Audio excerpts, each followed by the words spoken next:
con nuestro texto en el libro de Mateo capítulo 5, Mateo capítulo 5, versículo 4. Ahora, Mateo 5, 4. Los que encontraron pueden decir amén. Amén. Mateo 5, 4, el texto dice: bienaventurados los que lloran, porque ellos recibirán consolación. Bienaventurados los mansos, porque ellos recibirán la tierra por heredad. Amén a la palabra de Dios. Hermanos, pueden tomar sus asientos en esta tarde. Leía este texto como continuidad de lo que leímos la semana pasada. Bienaventurados los pobres en espíritu, porque de ellos es el reino de los cielos. Y continuando con esta serie de bienaventuranzas, recordemos que fue un único sermón de Jesús. Hablamos la semana pasada de que bienaventurado, una buena traducción podría decir que somos afortunados, o que Jesús está definiendo a las personas que son realmente afortunadas. Y quizás no coincide con el criterio que este mundo define a una persona afortunada o una persona feliz. Habiendo dicho esto, tenemos que entender de que en este sermón, si uno no debe leer las bienaventuranzas como si una fuera aislada de la otra, sino bien como si cada una de las bienaventuranzas es un peldaño en una escalera. Entonces, la primera bienaventuranza de seguro es el primer peldaño, la segunda bienaventuranza es el segundo peldaño. O bien podríamos decir que es un ladrillo, como quien está construyendo, ¿sí?, una pared, y la primera bienaventuranza es el primer ladrillo, y la segunda bienaventuranza es el segundo ladrillo, sobre el cual se sostiene la tercera bienaventuranza. Es decir, cada bienaventuranza se sostiene en la anterior, o está relacionada con la anterior, se basa en la anterior.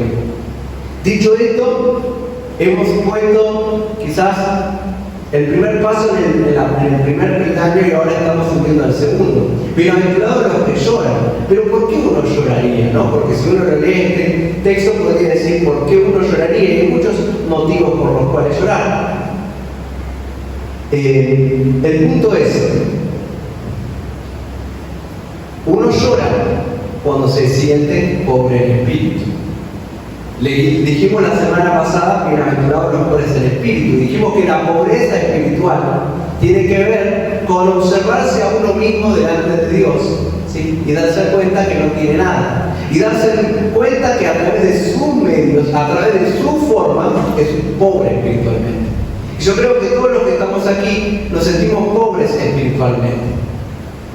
Incluso leímos, no como el Señor le habla a la iglesia de la Odisea, le dice, tú te crees rico, pero eres un pobre, ciego, desnudo, desventurado, como diciendo, muchas veces nos creemos ricos espiritualmente, creemos que lo tenemos todo, creemos que no nos falta nada. Pero esa idea, esa concepción de riqueza espiritual indica autosuficiencia. Es decir, yo no necesito a Dios, yo estoy bien. En síntesis, hay mucha gente allá afuera que se cree autosuficiente, que cree que le está yendo bien en la vida y que no necesita de Dios.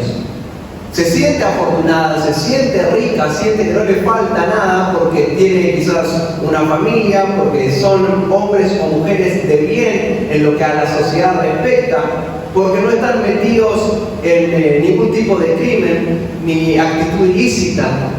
Pero delante de Dios son pobres. Delante de Dios son pobres porque Dios conoce las intenciones del corazón. En lo que respecta a la gracia, en lo que respecta a lo necesario para presentarse delante de Dios, justo, perfecto, y tener la entrada al cielo, ellos son pobres. ¿Sí? Y nosotros nos hemos descubierto a nosotros mismos como pobres en espíritu, porque sabemos que necesitamos a Dios. La pobreza espiritual indica dependencia de Dios. Necesitamos que Dios nos dé lo que Él nos pide. Ese es el primer principio. Entonces, Fuera de toda riqueza espiritual o de creernos ricos espiritualmente, sabemos que necesitamos de Dios. Nos sabemos carentes, nos observamos deficitarios, deficientes. Necesitamos que Dios nos provea de la riqueza de su gracia. Y Dios concede a aquel que pide. Dios concede a aquel que pide. Si alguno tiene falta de sabiduría, pídasela a Dios, ¿sí? Los discípulos le pidieron: Señor, aumentanos la fe. Pero para dar primero hay que pedir. Y para pedir primero hay que ser consciente de que uno no tiene. Quien cree que no tiene nunca pide. El texto dice: el que a mí viene, yo no le echo fuera. Porque no hay en la historia de la humanidad un suceso en que una persona haya venido a Dios y Dios no le haya extendido su misericordia. Aleluya. El punto es que ese no es un dato menor, que muchas veces la gente no viene a Dios. Jesús lo dijo: y no queréis venir a mí para que tengáis vida. Yo soy la puerta, el que por mí entrare. La puerta está. Las riquezas de la gracia de Dios no son ofrecidas. Pero para eso hay que admitir que tenemos necesidad de Dios, que somos pobres en espíritu, que no podemos suplirnos de nuestros propios medios para alcanzar la salvación. Los sanos no tienen necesidad de médico, sino los enfermos.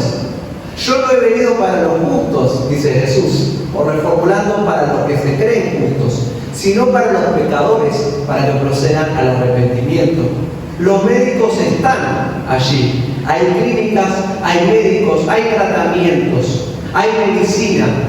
Pero está en uno admitir que está enfermo y decir: necesito ese tratamiento. ¿Cuántas veces hemos visto corazones obstinados, testarudos, que dicen: no, yo al médico no voy, ¿no? Y a veces parece que hay una enfermedad ahí que se está complicando y que se podría haber tomado a tiempo, pero a veces el corazón de uno dice: no, yo al médico no quiero ir. Peor aún es cuando la enfermedad es espiritual y el pecado se expande día a día y la gente dice: yo a la iglesia no voy, yo de Dios no quiero saber nada. Esa persona no admite su pobreza espiritual. Pero quien admite su pobreza espiritual será aquella que tendrá entrada al reino de los cielos. Y esa era la primera bienaventuranza. Ahora, cuando uno ve su pobreza espiritual, llora. Porque el llanto es la representación física del arrepentimiento. El llanto es la manifestación de que estamos arrepentidos. Vamos a leer, por ejemplo, Mateo 26, 30 al 33. El mejor ejemplo de alguien que se creía pobre, que se creía rico espiritualmente. Yo puedo, yo sé, yo lo voy a lograr. Ese laberinto del yo que Dios tiene que destruir. Como dice Pablo: mas no vivo yo, Cristo vive en mí. Porque él no basaba su confianza en sí mismo, sino en el Señor. Dice el texto en Mateo 26:30: y cuando hubieron cantado el himno, salieron al monte de los olivos. Entonces Jesús les dijo: todos vosotros os escandalizaréis de mí esta noche. Era la noche en que Jesús iba a ser entregado. Porque Cristo está: heriré el pastor y las ovejas del rebaño serán dispersadas. Lo que Jesús le está diciendo es: esta noche me van a venir a prender, a arrestar. Y todos ustedes que están acá conmigo van a huir y se van a esconder. Pero después que haya resucitado, iré delante de vosotros a Galilea. Respondiendo Pedro le dijo: aunque todos se escandalicen de ti, yo nunca me escandalizaré. Fíjense la actitud de Pedro, ¿no? Él no se veía como el resto. Él decía: yo puedo, yo soy valiente, yo soy un hombre que no voy a tener miedo, no voy a tener temor. Aunque todos se escandalicen, Jesús está diciendo: todos se van a escandalizar. Y él dice: no, yo no me voy a escandalizar, yo puedo, yo sé, yo soy valiente, yo te voy a defender hasta las últimas circunstancias. Jesús le dijo: de cierto te digo que esta noche, antes que el gallo cante, me negarás 3 veces. En el corazón de Pedro, él se veía con el valor y con el coraje para enfrentar esta situación difícil. Leamos Mateo 26, 69. ¿Qué pasó con Pedro? Pedro estaba sentado fuera en el patio y se le acercó una criada diciendo: tú también estabas con Jesús el Galileo. Mas él negó delante de todos diciendo: no sé lo que dices. Saliendo a la puerta le vio otra y dijo a los que estaban allí: también este estaba con Jesús el Nazareno. Pero él negó otra vez con juramento: no conozco al hombre. En cada situación, la aparente riqueza de Pedro se desnudaba. La aparente valentía de Pedro se iba desmenuzando, se iba perdiendo, y Pedro se estaba enfrentando con una realidad. Era pobre, no era valiente, tenía miedo. Un poco después, acercándose los que por allí estaban, dijeron a Pedro: verdaderamente también tú eres de ellos, porque aún tu manera de hablar te descubre. Entonces él comenzó a maldecir y a jurar: no conozco al hombre, y enseguida cantó el gallo. Entonces Pedro se acordó de las palabras de Jesús, que le había dicho: antes que cante el gallo, me negarás 3 veces. Y saliendo fuera, lloró amargamente. Porque por primera vez, quizás en Pedro, o como primera vez, en una forma extraordinaria, Pedro se da cuenta de quién él realmente es.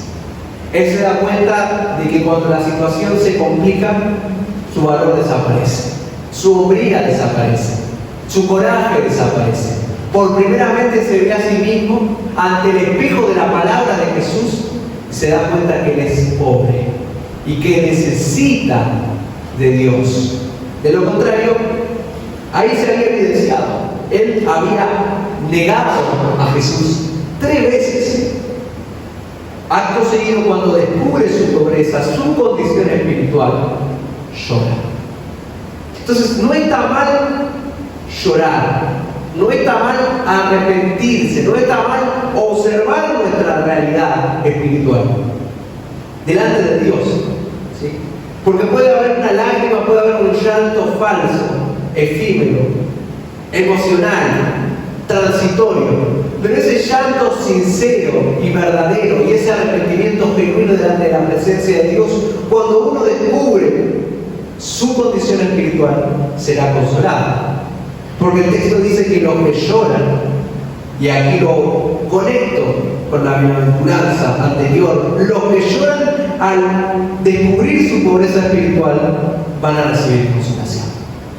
Van a recibir consolación. Cuando uno viene delante del Señor, triste, angustiado, afligido, llorando, lamentando su condición espiritual: Señor, fallé, Señor, me doy cuenta que no puedo, que no soy capaz, me dejo llevar por la adversidad, no soy valiente como debería ser, no confío en ti como debería confiar, tropiezo una y otra vez. Cuando uno viene con un arrepentimiento genuino, recibe la consolación de parte de Dios. Amén. Pero hay de aquel que no quebranta su corazón, que por miedo al que dirán, por miedo o por la dureza en sí mismo, dice: no, yo no voy a hacer esto. No se quebranta delante de Dios. Quien llora en arrepentimiento recibe el consuelo de la salvación. Ahora leamos en Mateo 13, 49 al 50. Tarde o temprano todos van a llorar, pero va a haber un momento donde va a ser tarde. Mateo 13, 49 al 50. ¿Qué caracteriza al infierno?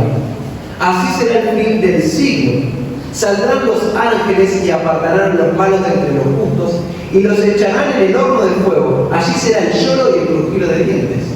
En el infierno hay un llanto continuo, hay un lloro, hay un lamento, pero no hay consolación. No hay consolación. Dios está presente en el infierno, pero manifestando su justicia, ¿sí? Manifestando su justicia.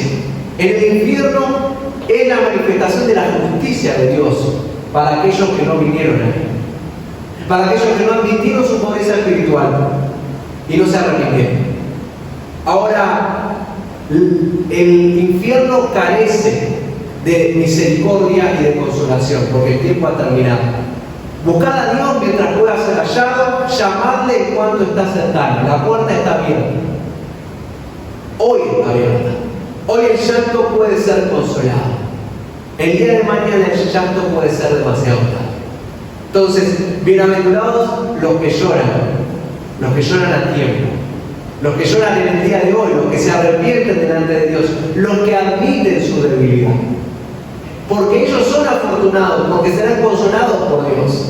Porque dicen, soy débil, pero Dios los hará fuertes. Porque dicen, no puedo, pero Dios les dará la capacidad.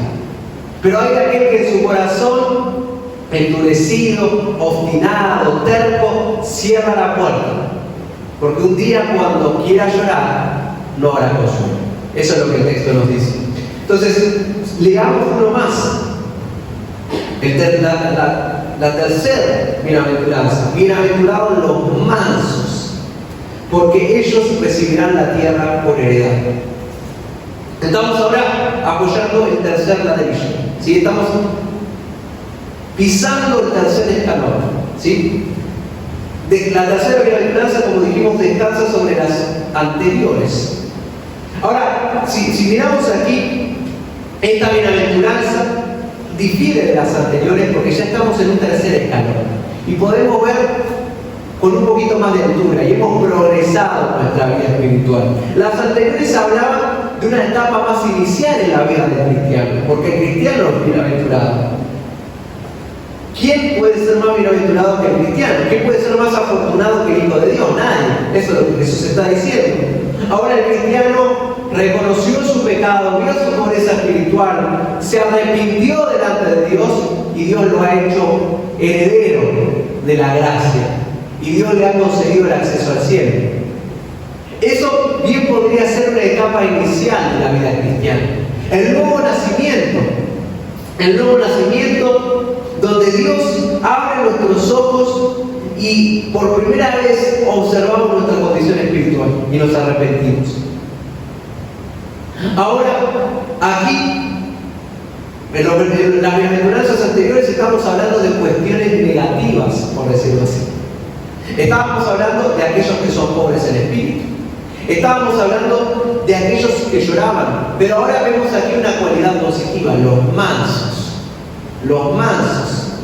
Porque esa es la actitud. En el tercer escalón es, bueno, admito mi pobreza espiritual. Bueno, lloro, me arrepiento delante de Dios, pero no me quedo así. Voy a actuar en consecuencia. No puedo estar toda la vida diciendo soy pobre espiritual, simplemente, y no tratar de pedir a Dios que me enriquezca. No puedo simplemente llorar continuamente y no pedir a Dios que empiece a trabajar en mi vida. Y ese es el progreso de la vida cristiana, porque todos estamos aquí y sabemos que somos pobres, todos estamos aquí y nos hemos arrepentido, nos arrepentimos continuamente delante de Dios, pero estamos buscando la mansedumbre, crecer, pisar el tercer escalón, porque Jesús dijo, llevad mi yugo sobre vosotros y aprended de mí, que soy manso y humilde de corazón. Amén. Entonces, quiero ser manso, quiero progresar, quiero pisar este tercer escalón que de seguro me va a hacer más afortunado, más feliz. ¿Y qué es ser manso?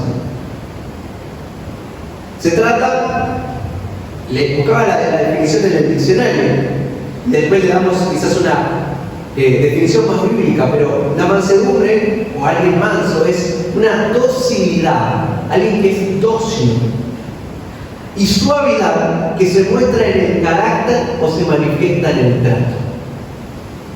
Esto aparentemente en este mundo podría estar relacionado con la debilidad. Alguien que es dócil es alguien que quizás podríamos decir es manipulable, ¿no? No me gusta ser manso, a mí me gusta marcar, dominar. Ahora, el ejemplo que se nos viene a la mente, por el cual utilizamos la palabra manso, son los animales. Cuando hay un animal que es manso, decimos, es manso, es mansito, este perro, este caballo. ¿Por qué es manso un caballo? Porque se deja cabalgar, porque se deja montar, porque uno puede subirse con confianza y el animal obedecerá. ¿No es así? Ahora, qué difícil es cuando un caballo no se deja domar y empieza a levantarse y empieza a querer golpear y tirar a aquel que lo está queriendo montar. Qué feo cuando uno ve en el campo un animal así. Y hay personas preparadas que saben cómo domar un caballo. Pero un animal manso es alguien que cuando se sube, ese hombre o esa mujer que va cabalgando obedece. Cuando la rienda, ¿no? Yo nunca he montado caballo, pero el que lo ha hecho sabe que cuando se le da la instrucción, el animal obedece. Y cuando se le indica que avance, el animal avanza. Y cuando se le dice que frene, el animal frena. Así, y ahí uno puede decir, este animal es manso. ¿Y en qué sentido tenemos que ser mansos? ¿Quién nos está montando? ¿Quién está rigiendo nuestras vidas? El Señor. Lo que el Señor dice es lo que nosotros hacemos. Por eso le decimos Señor. Porque muchas veces decimos Señor, pero cuando le decimos Señor le estamos diciendo eres mi amo. La imagen que usa la Biblia es la de siervo y Señor, que con palabras más duras pero igual de reales y equivalentes significa que nosotros somos esclavos y obedecemos sus órdenes. Esclavos por amor, y Él es un siervo obediente. Él es un siervo benevolente, Él es un amo obediente, un Señor. Voy a repetirlo. Él es un amo benevolente y un amo que siempre buscará nuestro bien. Pero somos siervos. Un siervo escucha a su Señor y obedece a su Señor. Un siervo que quiere hacer la suya no es manso. No es manso. Un siervo que quiere ir para allá, cuando el Señor dice para allá, no es manso. Pedro tenía eso. Jesús decía, todos van a ir. No, Señor, yo no.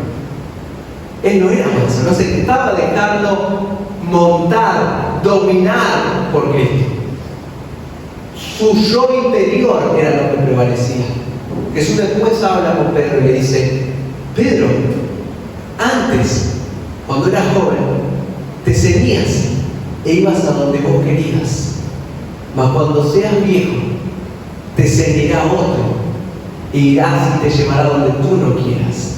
Como diciendo, el control de tu vida, Pedro, antes lo tenías vos y eras impulsivos y hacías lo que vos querías, pero ahora vas a hacer mi voluntad, Pedro. Y vas a ir a donde yo te mande, porque esa es la actitud de un siervo, es manso. Y Jesús nos dice, aprended de mí. ¿Cuántas cosas podría habernos dicho Jesús que aprendamos de Él? Pero Jesús dijo, aprended de mí la mansedumbre. Y le voy a decir una verdad, no nos gusta ser mansos. No nos gusta que nadie nos diga lo que nosotros tenemos que hacer. En el corazón del hombre está el buscar la autonomía y la independencia y el hacer lo que uno quiere y prevalecer con su opinión por sobre el resto. Es prácticamente un instinto de supervivencia.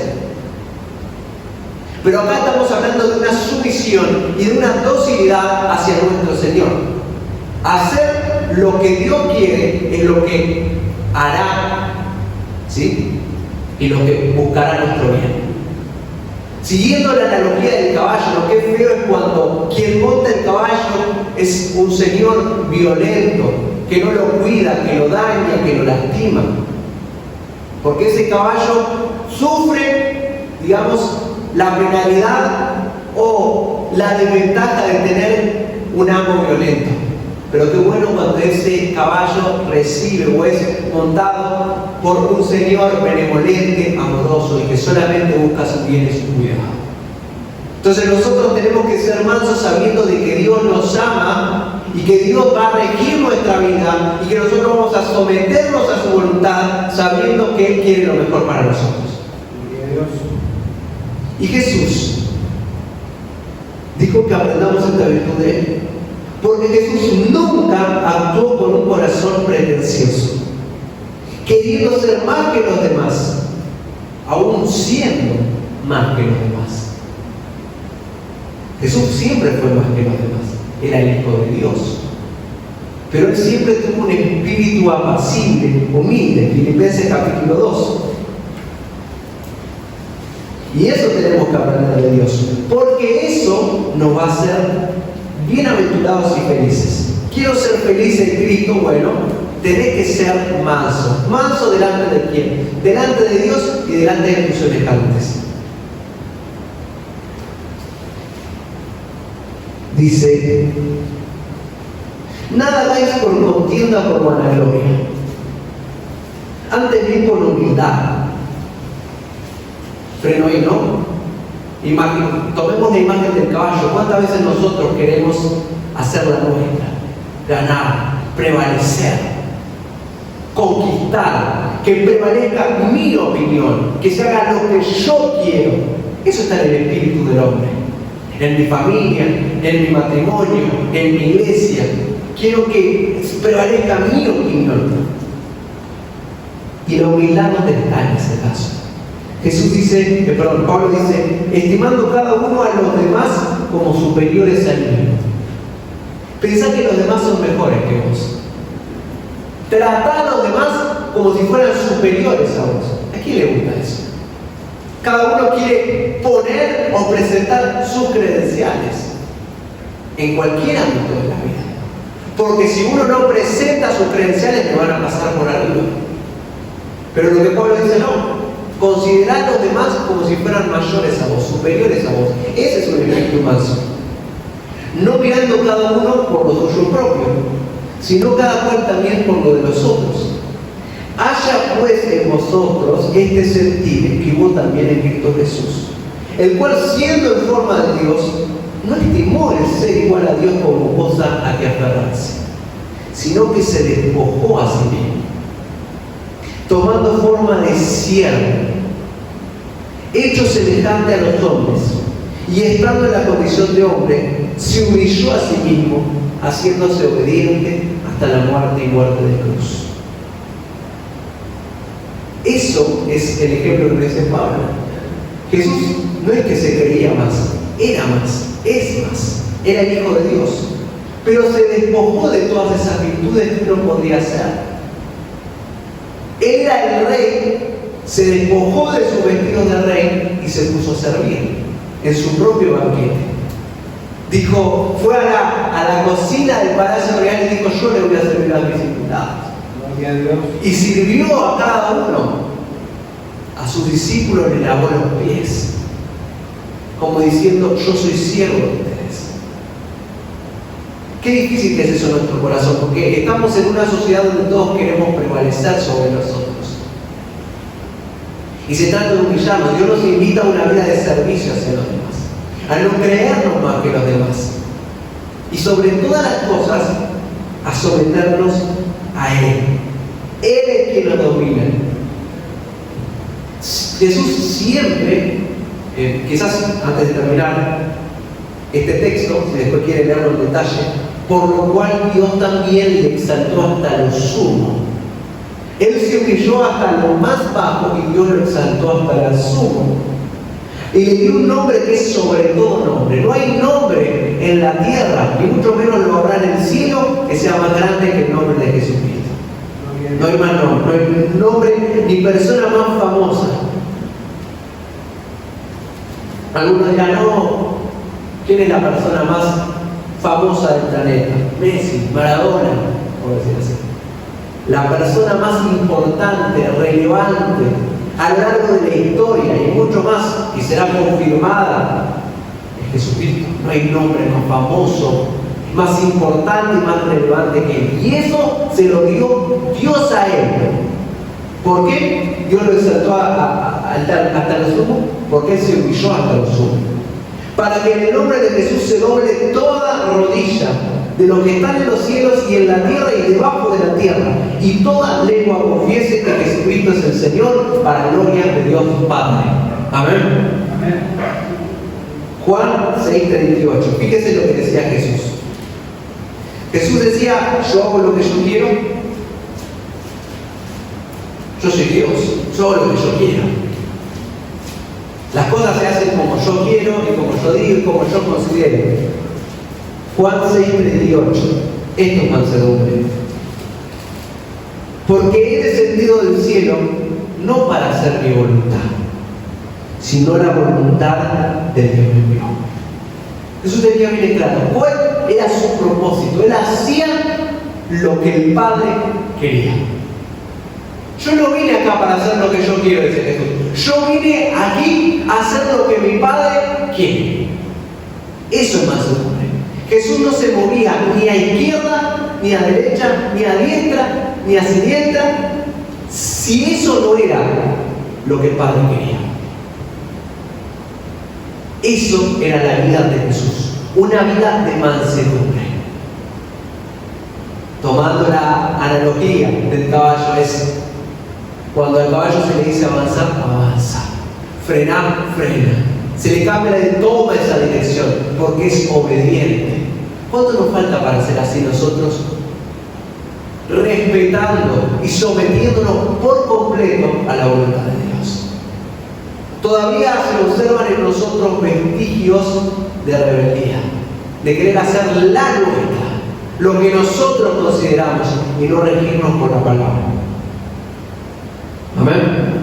Los mansos son sumisos a la voluntad de Dios y son moldeados por la palabra de Dios. Dios dice así y es así. El manso es obediente y el manso es humilde y es paciente y tiene contentamiento. Eso es el espíritu de mansedumbre. Cuanto más mansos seamos, más humildes y más nos sometamos a la voluntad de Dios, más afortunados seremos. Porque quien guía nuestros pasos busca nuestro bien. Ahora, cuando no nos dejamos controlar por la voluntad de Dios, ¿sí?, y queremos ir y seguir nuestro propio camino, la alegría será menor y el gozo será reducido. Es como esa oveja que se va del redil y quiere hacer la suya. Y en el camino no sabe, no tiene el cuidado del pastor. Y siempre es lo que dice Jesús, ¿no?, en San Juan 15, lo quiero redundar en esto, porque separados de mí nada podéis hacer. Dejémonos domar, dejémonos montar, en metáfora, dejémonos controlar y dominar por la voluntad de Cristo. Ese es un espíritu manso. ¿Por qué? Porque conozco mi pobreza espiritual. Sé que necesito de la gracia de Dios. Conozco de que yo no puedo, pero que todo lo puedo en Cristo, que me fortalece. Ahora, fíjense, con esto terminamos, que contrario a lo que podría decir este mundo, no, pero si yo soy manso, y si tengo este espíritu de mansedumbre, me van a pasar por arriba. Heredarán la tierra. Y esto tiene un significado doble. Lo que está diciendo es que a los mansos son aquellos que van a prevalecer, que van a conquistar la tierra. De seguro que habla de conquistar la tierra espiritual, la tierra prometida. Porque la tierra siempre se consideró quizás un bien de realización para el hombre. El pueblo de Israel no tenía una tierra propia y Dios les prometió: ustedes van a tener una tierra que fluye leche y miel. Y durante mucho tiempo Israel estuvo disperso por el mundo y ahora Israel tiene un territorio propio. Ese con quien soñó. Porque la tierra es aquello que le da cierta entidad y realización al hombre. Y acá la promesa es que le dará la tierra. Y sabemos que esto tiene principalmente un significado espiritual. En el cielo estarán aquellos que no solamente dijeron Señor, Señor, sino que se sometieron a la voluntad de Dios. Aquellos que obedecieron y que verdaderamente con sus actos demostraron docilidad y obediencia a la palabra de Dios. Pero también, contrario a lo que podamos creer, si queremos que nos vaya bien en esta tierra, en las cosas que hacemos, en nuestra vida, si queremos prevalecer y conquistar y ser de bendición, como decía Javes, si me diera bendición y expandiera mi territorio, ¿sí? Y me librara del que cuando estuviera conmigo, me librara del mal para que no me dañe. Quiero expandir mi territorio. Quiero que me vaya bien en el trabajo, en la iglesia, en lo que hago. Es necesaria la mansedumbre. Es necesario el no creerse más que los demás. El no querer imponer mi actitud, sino ponerme en el lugar del otro. Regirme por la palabra de Dios. Porque el espíritu manso es aquel al que le irá bien. Amén. Oramos al Señor por esta palabra. Primera de Timoteo 4:8, les leo para cerrar este comentario en el día de hoy. Primera de Timoteo 4:8 y oramos al Señor. El texto dice: porque el ejercicio corporal para poco es provechoso, pero la piedad para todo aprovecho, porque tiene promesa de esta vida presente y de la venidera. Amén.